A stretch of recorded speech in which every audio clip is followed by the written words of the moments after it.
Everyone, welcome back in. Betsperts Golf here for first look betting show 2025 Genesis Invitational. Not the first look, it's our second look at this point. And actually, literally our second look at Torrey Pines, because we were just here for the Farmers Insurance Open.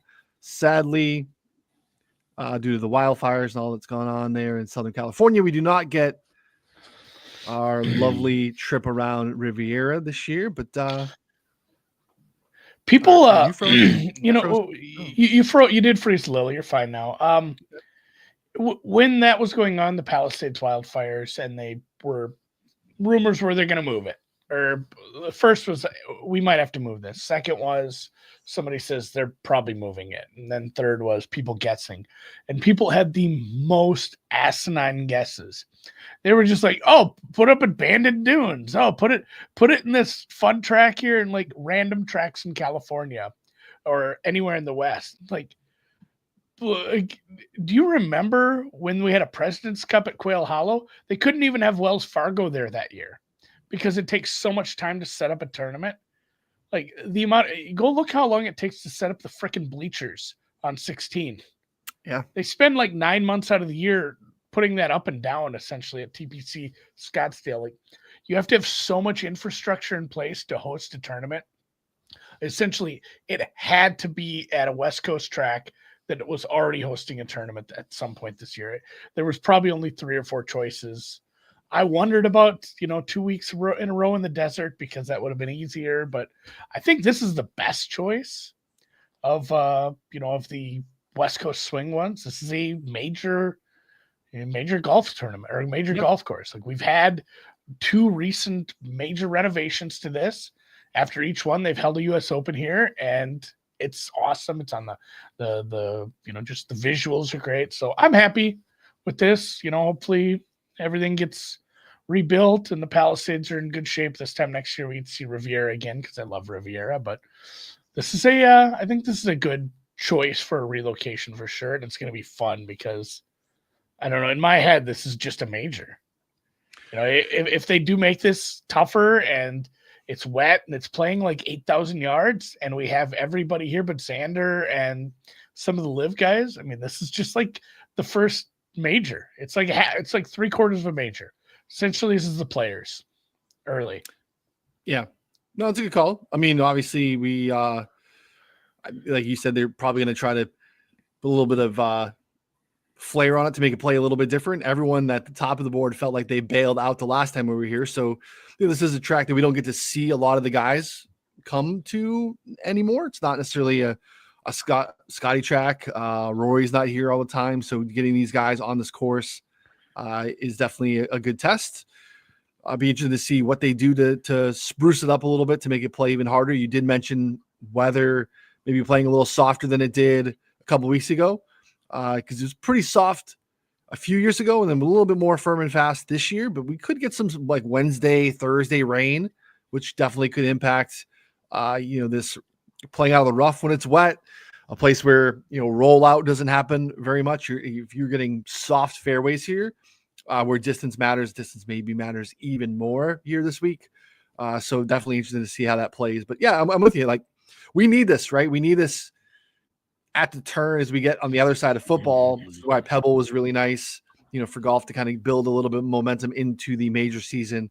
Let's get a nice leaderboard. We had a nice leaderboard on Sunday. I felt like, in the desert, which was nice. Dietrich ran away with it, but getting anytime Scotty's in the mix, anytime you get Spieth in the mix, I think that makes for a pretty entertaining watch, which is kind of what we had over the weekend. Hope we get it again. Yeah, I read, and mentioning Xander, I read a couple previews. I didn't even really think of that, but that has to just chap his ass. I know. Where is Xander from? Here. Oh, we're gonna play Torrey Pines twice this year. Torrey Pines, I called it Torrey Pines. We're gonna play it twice, and I'm gonna miss both because I'm injured. Like, that has to burn his ass. That sucks. Hopefully he gets better soon. We want to see all the best golfers out there. But other than that, it's basically the top 50, because that's how signature events work. A quick note off the top, though, because this is always confusing unless you're following it insanely close and read the tournament notes every week. There is a cut. Yep. So it's 72 guys, but they're going to cut at 50, and they're throwing in the old Masters rule of 10 shots within the lead. So they'll go top 50 plus anybody else who's within 10 shots of the lead, which you say, well, it's going to be low scoring if it's tough. Yeah, but sometimes low scoring means guys are 8 over after 2 days, and they're just not within 10 of the lead. There's going to be some blow ups because of, just this rough. There's going to be some bad around the green play that's going to cost some guys some strokes here and there. And I think that my whole thesis, just to spit it out right off the top, is it's going to be wet. I don't see how this rain doesn't hit. So it's going to play closer to 8,000 yards. Distance is going to matter bigly. It's going to be huge this year because some of these guys who are short, if they're, it doesn't matter if you're short, long, or accurate or inaccurate, you're going to miss some of these fairways. They're just too skinny. Doesn't matter how good you are. Nobody's going to hit like 14 fairways one day. You're going to have to hit from this long 4-inch kikuyu, like this nasty grabbing rough. And if you're hitting from a long ways back because you're shorter off the tee, you're just not going to be in contention. I don't know. Like the only way to make that happen is just you're going to have to putt your ass off, and that's super hard to predict. So it really feels like the distance guys are going to be big. And then, like I just mentioned, there's no collection areas like last week. There's no short grass. If you miss these small greens, and you're going to, because again, it's hard here, you're going to be hitting and chipping out of tall rough. So like around the green, massive, distance, massive, POA putting, probably, part of the equation too, because there are guys that are better. You see a big disparity on this compared to everybody's good on bent because it's carpet. Or, some people can read bumpy, the bumpiness a little better, the grain. But yeah, there are POA putters out there for sure. So I think that's my whole thing for the week. No research needed. That's it. Appreciate you guys to subscribe before you take off. Yeah, it's just I don't even know who I think is going to win. Who'd you have for One and Done last week? I ended up going with JT last week. So that worked out okay. Not bad.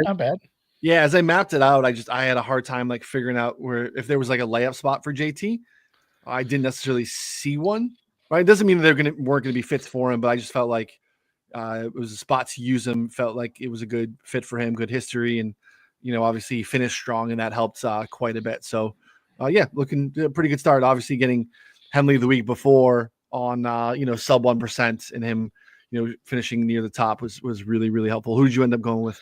Mav McNeely. Oh, okay, that worked out nicely. Yeah, he bogeyed the last hole, which stunk, but still got a top 10 out of kind of a lesser name, all things considered. Like he's not a top 30 guy, he's not a top 20 guy. So we liked the fit. It got a little nervy.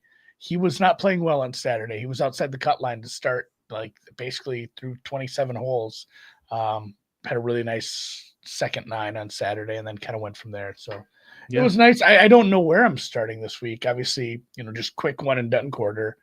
This is a massive pot, and actually of the signature events, it's more top heavy than some. Some give 3.6 million to the winner. Some give 4. This is one of the $4 million ones. So the winner gets 4 million. The only purse that will exceed that is the players at 4.5. So if you can pick the winner here, you are a cruising, even more so than some of the other signature events. Like I said, it's there's a $500,000 to $600,000 difference. It's 3.5 or 3.6 for some of the other ones. So use a big name. Like you got to burn an ace here. When me and Cal talk, it's always in poker cards. Mm-hmm. You know what I mean? But you have aces. You got aces. You got, it's like our tiers. You got aces. You got kings. You got jacks. Sometimes you throw a 6 out there because it's Wyndham and you don't know what you're doing. But this is king, ace minimum kind of course here. It feels like you threw a 6 out last week and then went runner and you were okay. Runner. That worked out. Hey, those feel really good. So yeah, I think that's a good shout. It's definitely play a big dog out there too. You want to say there's spots for Rory and Scotty that are maybe better, but to your point, I don't know, if the game is to accrue the most money, you have to strategically look at those things, and thankful that we have you to kind of punch through that for us. So yeah, look, it's long, it's narrow, it's going to play probably even more long because of this weather. You're going to miss these greens because they are smaller, especially for the distance involved. When you have 5,000 square foot greens, that is on the small side. And when you're coming from, basically approach shot distribution of 175 plus for a lot. I mean, almost everything 150 plus. So strong, long iron players looking at golfers who, have good ball striking, good approach numbers on longer golf courses. Those things I think matter quite a bit here. I will say that even though it is inevitable to that you're going to miss these greens because they are small and you're coming from further back, 9 out of 10 guys will tell you, and it will show up still in the stats. Around the green is significantly easier when it's kind of from this thicker rough, right? So guys that have maybe make you a little bit more unsettled from an around the green standpoint, they'd much rather have thick rough than having to be able to pick it clean off the short stuff. I think that skill around the green is mitigated a little bit, even though it is going to matter. I think that there are, some of those guys that struggle with that could still very much be in play if the rest of the game is dialed. Yeah, for sure. It's a weird conversation, the around the green stuff, because like you said, it's some guys have trouble, basically hitting it off the carpet when there's those collection areas. And sometimes this will just hold it up. These are going to be shorter shots into it. Sometimes you can get a nice little spot to get your club underneath it and find a little bit of spin if it's not absolutely buried. But there's still guys who are much better at it than others. And I think looking at that probably isn't a bad idea. Oh, for sure. I agree. Yeah, you could do that. I mean, go into our course stats page. I'll share this for folks now too.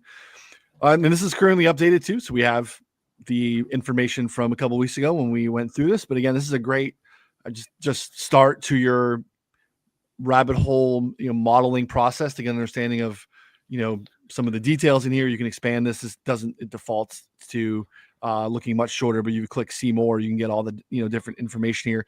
Driver heavy. That is definitely a factor here.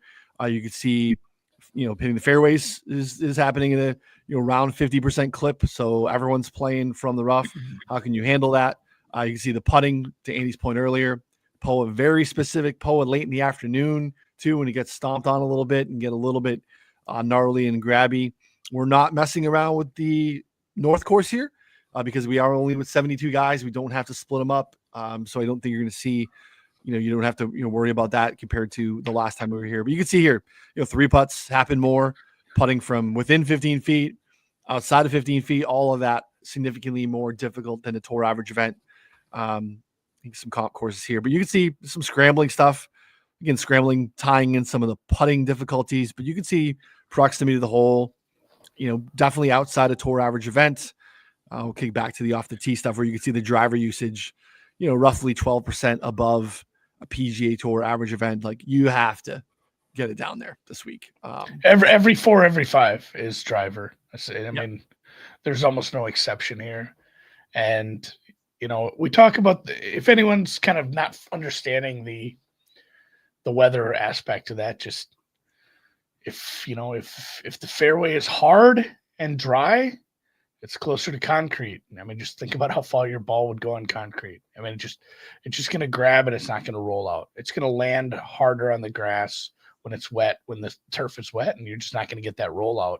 And that's something I think we'll look at here is carry distance.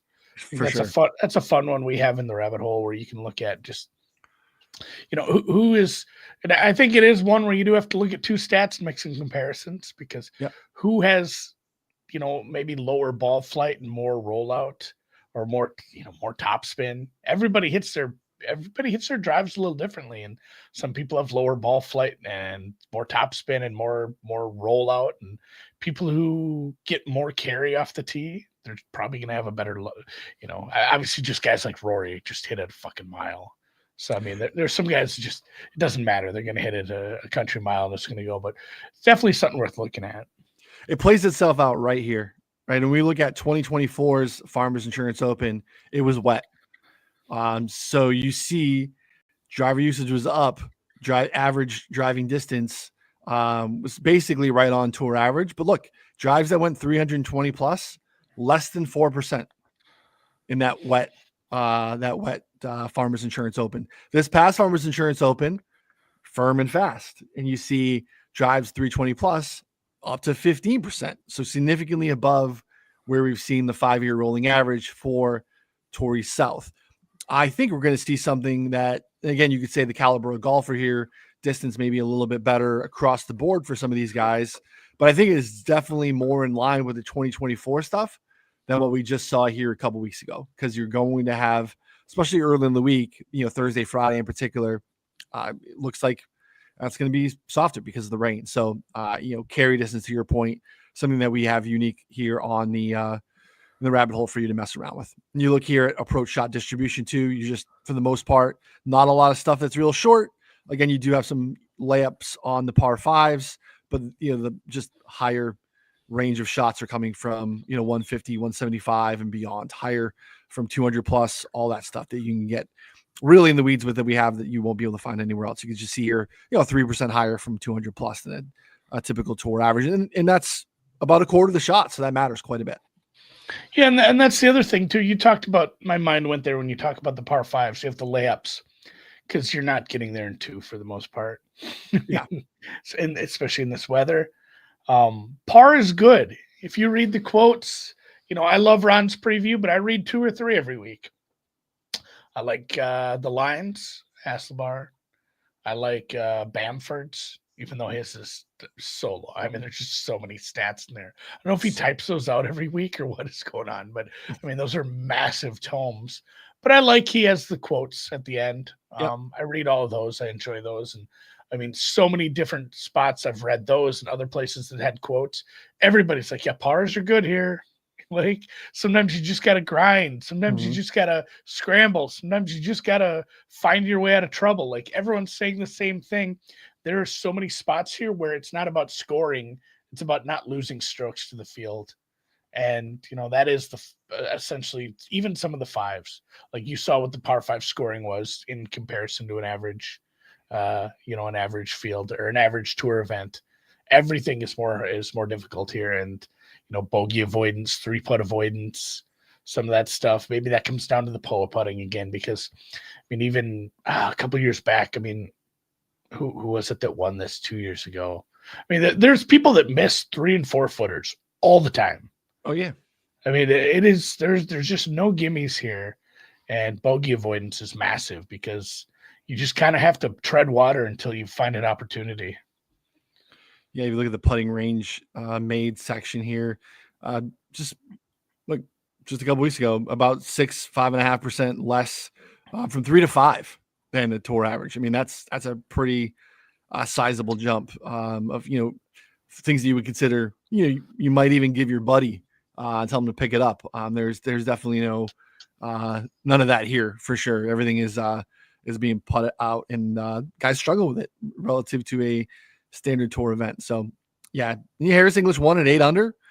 We typically see this in the low teens. This is not a place that's going to climb up, even though the caliber of player is a little bit better here. I think you probably see lower teens again, maybe right in that, 12 to 14 range, but I don't think we're, going to climb too much beyond that, because it's just a long walk. It's a long 4 days here. So look at some of the corollary courses.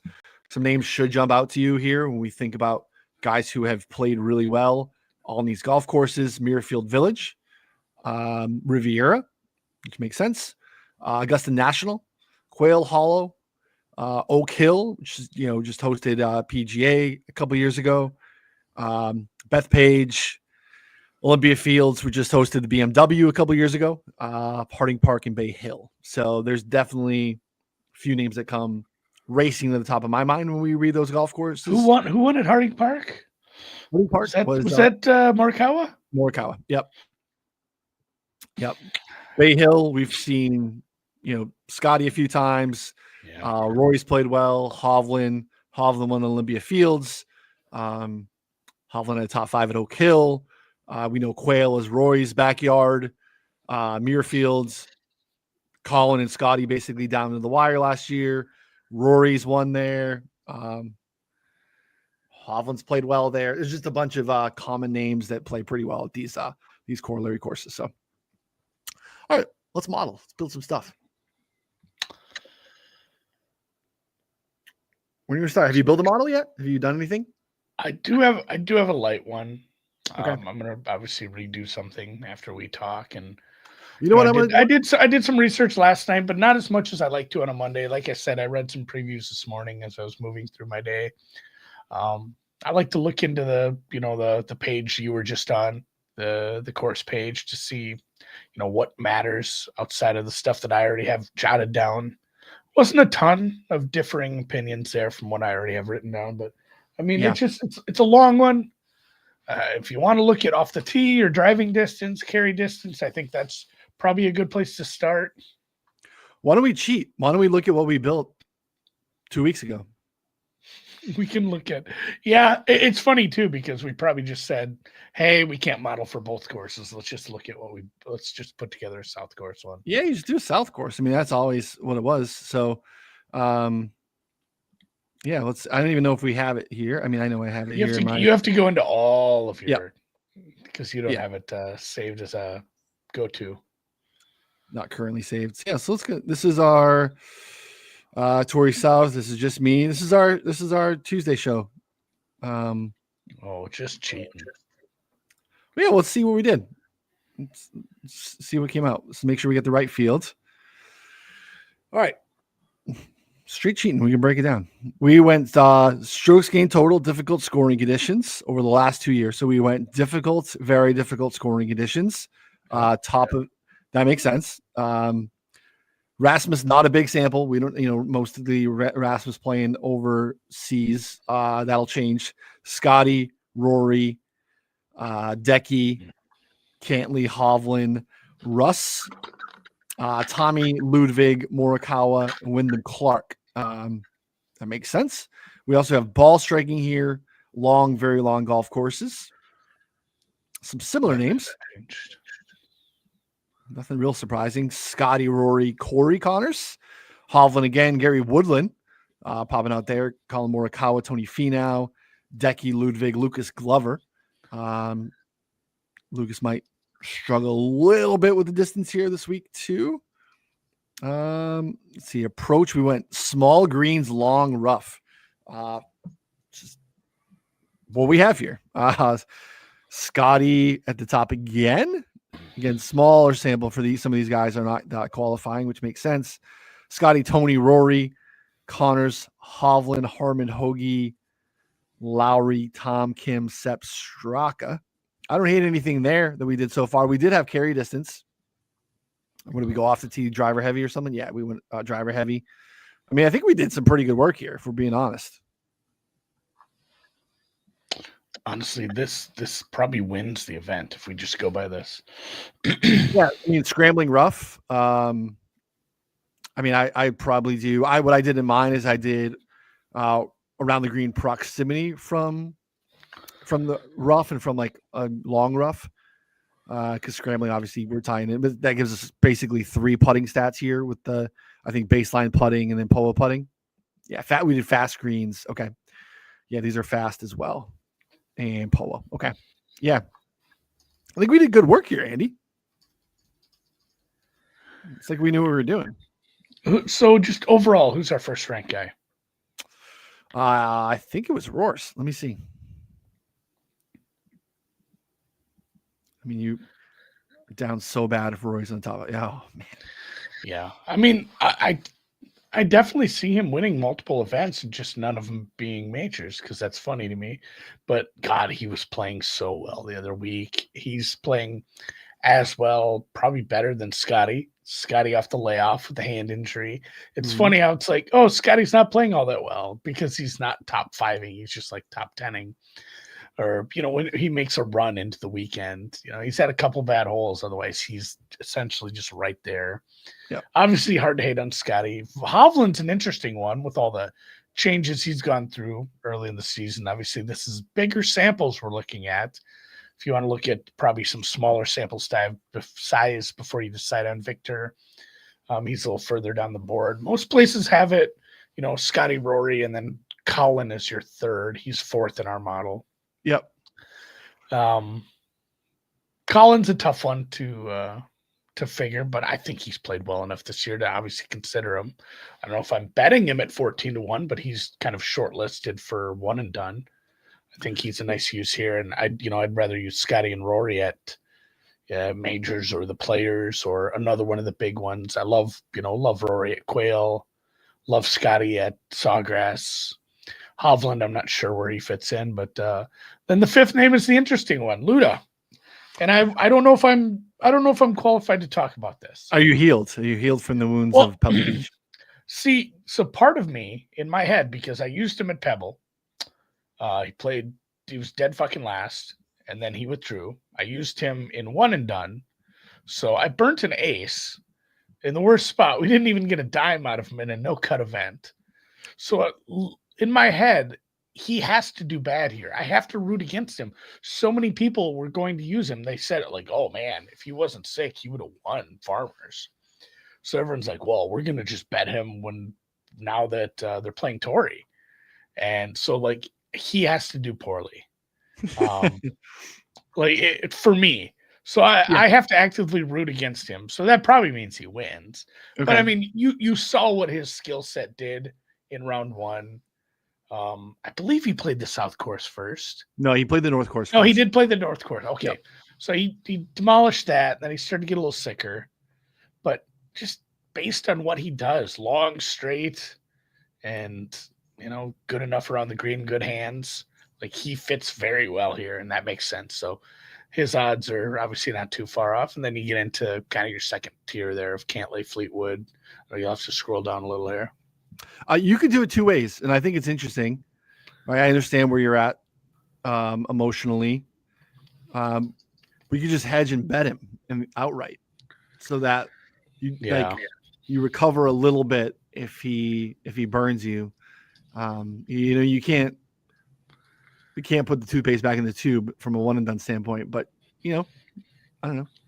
There's a reason a lot of people like him here. He fits pretty well.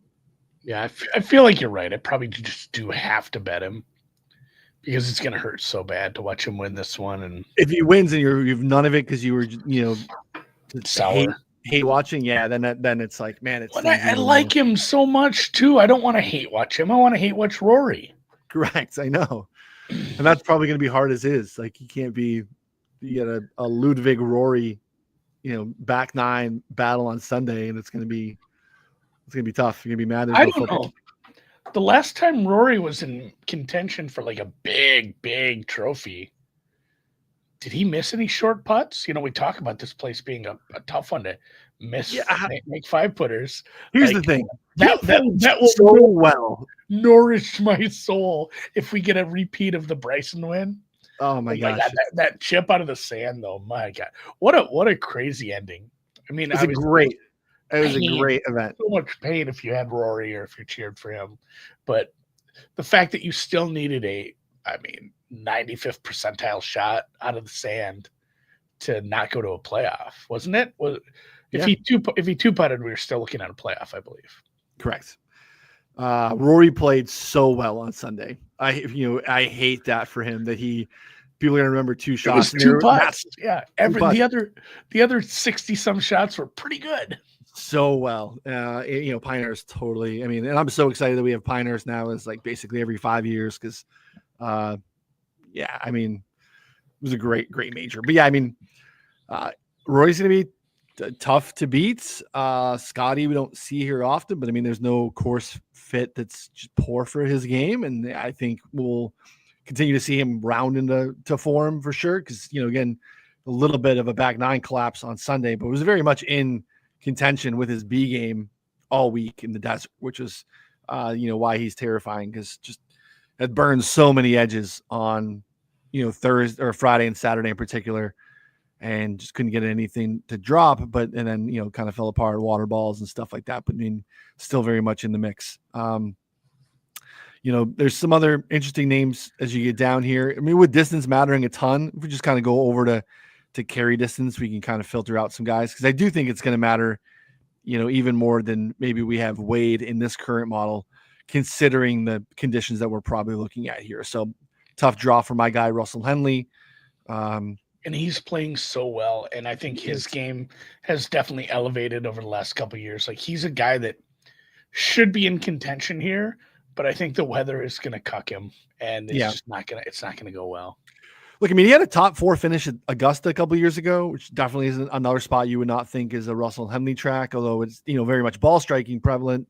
But, he could benefit from the rollout, and that was, kind of a cooked out Masters. If he's not going to get any rollout here, he's definitely in trouble. But Minwoo, Rasmus, Rory hit an absolute country mile. Pendrith, Benny Ann, Woodland, Wyndham. Ludwig, Cam Young, Sam Stevens, who played pretty well here, rinsed one on the 72nd hole here a couple of weeks ago. But, I was surprised he played so poorly last week, considering he came in with good form and seemed like a good fit, but continue to pop here. Yeah, it's added distance for Spieth is very interesting too. Just continue to see Jordan climb from a distance standpoint. It's just something that I don't think people are thinking about with Spieth. He's just hitting the ball a lot further than he used to. So that's definitely something to watch as we continue on to see how Jordan comes on the other side of the wrist injury. So, and then Jaeger, Burns, some other guys that continue to hit it pretty far. So I think it's going to matter more so this week than even more weight. And we weighted pretty heavily at 12.5. And, I did look at some smaller splits, not building full models, but a guy that you just cut off right before you got to was Tony Finau. Yep. Who has quite a bit of distance. And interestingly enough, when I looked at just, I think I did like last 2 years, really windy. I looked at bad weather. I said, hey, the winds are up, because we're not only going to get this rain. We haven't maybe talked about this as much, but the weather looks bad from a wind standpoint too, coming off the ocean. We're talking 25 mile an hour gusts probably on Wednesday. Similar, maybe not quite as bad on Thursday, but 15 miles an hour with gusts 20 to 25. It's going to be windy. And Tony was somebody who looked pretty good when I pulled in just windy conditions. He's played well overall in that. And obviously he looks good in distance. He can play on the West Coast. And, he was somebody that was interesting for maybe a top 10 look. I don't know if I'm going to bet Tony Finau to win this event. But yeah. I mean, he missed a cut here just a couple weeks ago. But coming into that, I think he had 4 out of the last 5 years here, top 10 finishes. So he's been here all the time. He's played well here for the most part. So it's definitely in consideration. So this is windy conditions last 3 years. Strokes gained total. Tony Finau. Finau also, when I was modeling the around the green proximity long rough, Finau was third in that too. So when he misses, which he doesn't do a lot because his ball striking is pretty solid. It's really just the putter for the most part. So what's fun about this too, when you do this and make it split, click on Finau's rounds. Like if you ever want to be like, well, which rounds are these? You can go look. You just click on that blue number there if you're watching, and it'll pull up. Well, here's what we classified as windy rounds. Oh, you just went to the wrong tab. Yeah, I was just showing the blue. Sure, Pebble Beach, Century. So you can see it's not every round either. But it's funny. I was going to bring up. It has to be 3M because 3M's kind of a little wide open there. Like there's always windy rounds there, even though it's 99 degrees.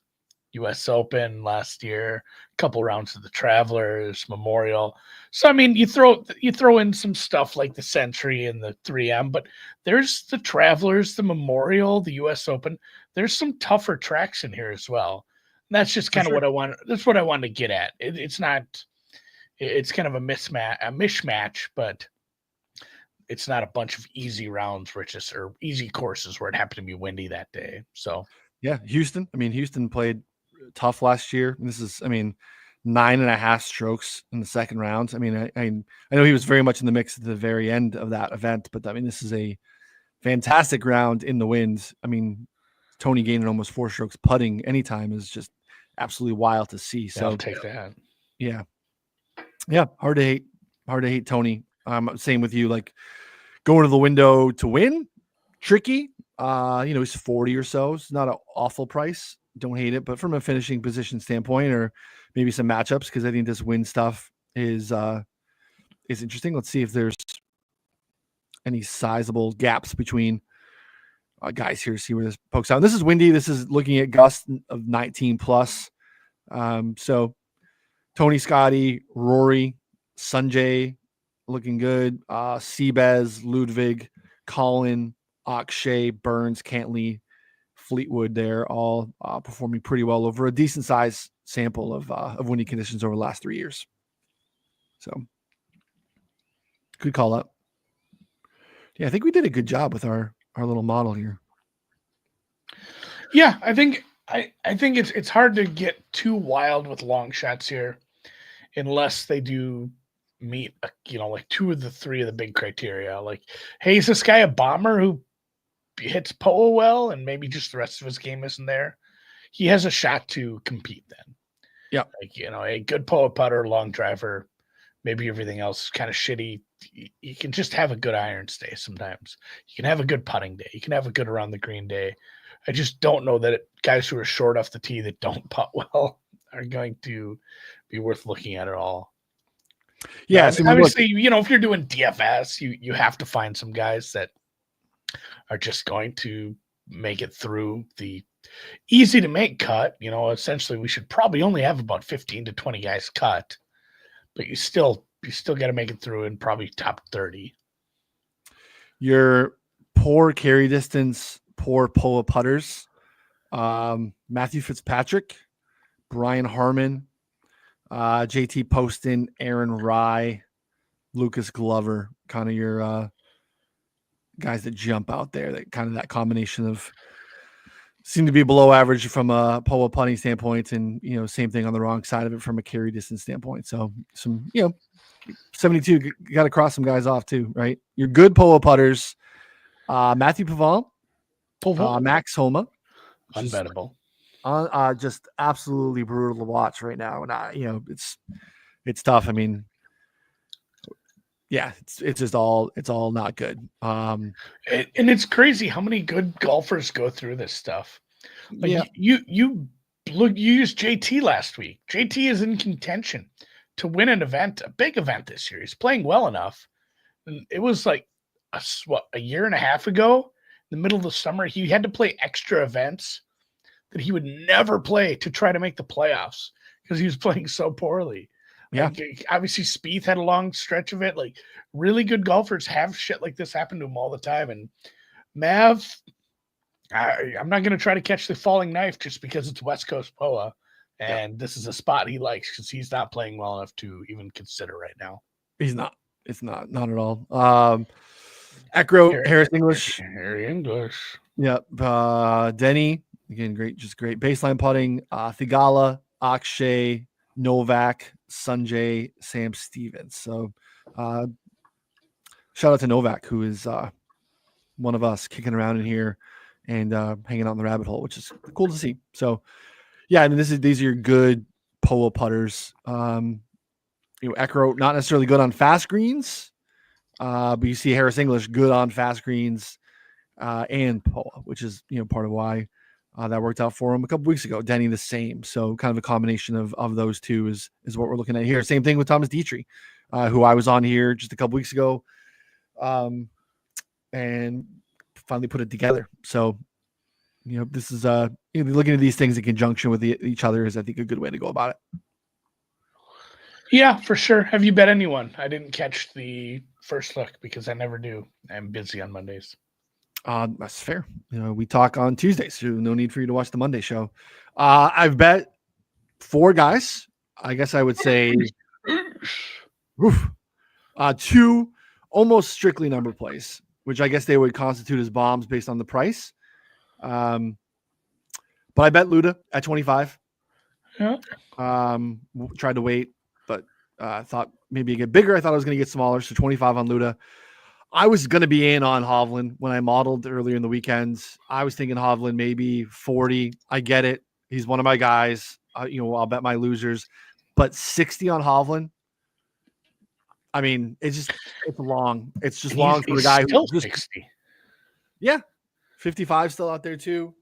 It's a big number. I'm not saying it's a bad number because he's obviously not dialed in like he was a couple of years ago, but it's not awful. The ball striking stuff is still really good. And for him to contend, look pretty good for a chunk of time at Pebble, a place that doesn't let him like grip it and rip it off the tee a ton. I think he's going to really play well here. Insanely good, even through the struggles. Insanely good long iron player, right? I think he's so transparent with how what he's been going through in the tinkering, but the ball striking and the approach stuff has not really waned that much. He's still been really good. It's just he's kind of had some like bottoming out around the green performances, which is obviously always a struggle for him. But I think the longer rough stuff helps a little less nervy than the picking it clean off the tight grass stuff. So 60 on the Hovland was just on too much. And then I got Wyndham and Akshay at 100. And that's it. I mean, I don't even Wyndham's game just does kind of fit, when we saw too far to be 100. And Akshay too. I mean, I don't know. Like I'm going to bet those guys at 100 pretty much anytime they tee it up. The only Masters ticket I have currently outstanding is Akshay at like 120. It's just too big for a guy that I think is really good and trending up. So those are my guys. But mainly, Ludwig. I mean, they all have win equity. They all won the last calendar year. There's some majors in there with Wyndham at 100. He's your first round leader last week. Just had a bad second round. So those are my 4. I have room for another. I consider going back to the one with Rasmus Højgaard, who I was on last week. Just a little short. I kind of would want him to be closer to 50 than 35 and 40, which is where he is now. Yeah, just looking at my model, which used, some other stuff I'd been looking at, but obviously a lot of the same stuff. Scotty first, Hideki second, Colin third. That's a bet, 16. Colin's a bet at 16, and Abear is a bet at 28 right now at Chris. Oh, nice. Okay. Yeah. So those are I'm going to look for a better Colin number. I doubt I'll find a better Ludwig number, but those are going to be bets. Someone I did look at was Tommy Fleetwood. The issue I have with him is he doesn't win golf tournaments. It's an issue. That is such a prereq for cashing it outright.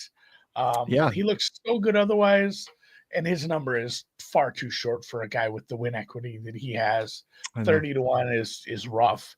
I mean, 30 to 1 is probably going to keep me away from betting him top 10. And I wanted to bet him top 10, but you know how that goes. Like if the price outright is laughable, the top 10 price isn't going to be good either. So I might have to avoid him. He played well, last time out. What do you have? Top 30 kind of finish. I feel like it was in the 20s at Pebble Beach.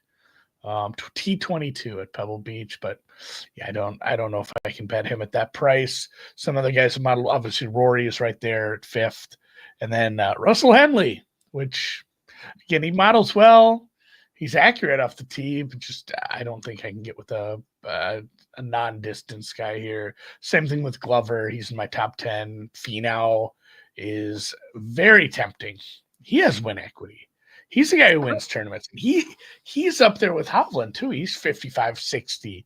So he's somebody I considered, but right now it's Morikawa and Abear, and then considering Finau, considering a couple guys. I don't consider it bombs. I guess when it's 50 or 60, bombs here would be like betting Aaron Rye at 150. Yeah, but the 50 to 60 guys I can get down with, and they are Finau, they are Jordan Spieth, just playing good golf, and like you said, suddenly is making gains in his clubhead speed and his distance. And then God, who was the other one? Oh, Zal's like 70. So the Zal, Finau, Spieth numbers on Chris jump out compared to domestics. They are much higher than the domestics across the board. So those are good prices relative to where you can get elsewhere. I mean, there's, the 40s and 45s on Zal, and he's almost 70 at Chris. Same thing, Finau, 35. You're over 50 at Chris. So Spieth kind of the same. He's right around 30 to 40, and you're in at 60 at Chris. So yeah, those are good prices for sure. I can't approve the Russell Henley, and I'm so quick to bet Russell Henley. So even I'm off of him this week, and I'm sure he's going to be fine, but I can't imagine he's in like true contention. First page of the leaderboard, on the scoring bug on Sunday, I'd be surprised. Well, and go check around. We haven't promoted him on this show, I don't believe, but we did some work with Profit Exchange, which is You know, always have more outs. Like, more places to bet is always going to be better, especially when you're betting. If you're a golf, tennis, one of those guys who bets outrights on those, and you're doing it 40, 50 weeks a year, definitely have more outs because, like you said, you want to bet Spieth at 30 or you want to bet him at 50. And, some of the liquidity isn't huge on some of these guys, but Profit Exchange has Spieth for 50. Profit Exchange has a decent fee now number, I believe. Who's the other one? Zal, you can get, what was Zal on domestics right now? Anywhere between 40 and 50. Okay. I mean, yeah, you can get a 50 there too, but check out them. Check out, anywhere else you can get your grubby little mitts on and find more prices because it's crazy how big a difference is. I used to make so many trips to Iowa because DraftKings just would have for some reason, always the best price on like 2 or 3 guys I wanted that week. That's another one too. If you have Circa in your state. I don't know why it took me so long to think of the word state. I was going to say a different word. Your jurisdiction. They have very low hold on golf outrights, and they're going to have the best price often too. What do you think, Rich S? Is this the same guy who asked for one and done guidance last week? Maybe. Yes. Rich is playing some one and dones. Bear, if you have Bear left, I think it's a pretty good play. Henley, like we mentioned a couple times, scares me because of the distance stuff. Pendrith is a sneaky one this week, but I really, really think you have to use a big name. There are essentially what do we have? Six signature events, the Players, 4 majors, and then however many playoff events you are going to play, which the Mayo Cup ones do 2 of the 3. Yeah. So you have 11 big money events. Like, go look at your top 15 names. If the name isn't in the top 15 of how you rank them, you got to really be sure on a guy to use them for one and done in one of these big events, because at the end of the day, you can't, you can't save them. They're not good for anything. It's not redeemable. You need to use the top 20 golfers essentially.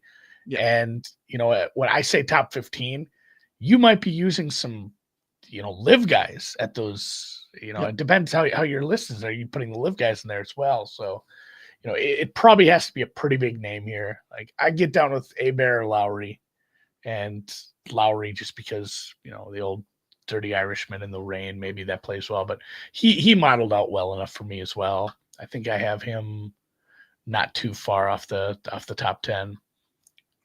I agree. But I mean, you can use Scotty here. You can use Rory here. Yeah. You can use one of these big names if you like what they're playing. I'm saving them for some other spots, but I mean, Hideki's in play here. Man, what is left for the real big names? JT, if you haven't used him, Cantlay, if you like him here this week. I'm not sure I do, but I out of that list, it'd have to be Ludwig. Totally agree. I mean, there are going to be some events later in the year where, Pendrith might be one of the best guys in the fields. Having him, again, he might be chalked that week, but there are going to be some Henley Pendrith weeks where they're just better course fits and they're not up against this super top tier, right? I mean, Pendrith might go to Craig Ranch, right? Like, who knows? You might have Henley. Henley's probably not at Wyndham anymore, but you never know where these guys are going to go. So, where I'm using Pendrith? TPC Toronto. Like, there you go. It's a good field. That is going to be another good field up at RBC Canadian, but like there's going to be a few spots down the road to use him. I like Pendrith a lot this year. I'm just not sure he's a signature event guy. That's the other thing. There's going to be some name. It might be Pendrith.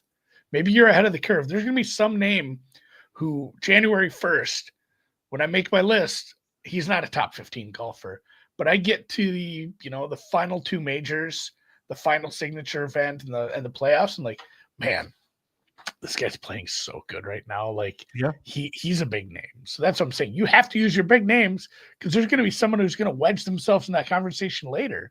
I mean, honestly, Scotty did that one year before he was too big. Like, Scotty was borderline top 15, 20, and then it's like, oh my God, he's going to win a couple times this year. I mean, it does happen every year with some of these guys like Ludwig, like Højgaard. They just wedge themselves into the conversation. Yep. So use a big name. Yeah. Good. I'd go, Luda out of that list for sure comfortably. And otherwise, I would start even higher than Lowry, to Andy's point. Like, I think as he broke down to the very top heavy part of the board and the payout structure here, you want to get one of those big guys in there. So, all right. I think that Colin Morikawa, 17-1 at Profit Exchange.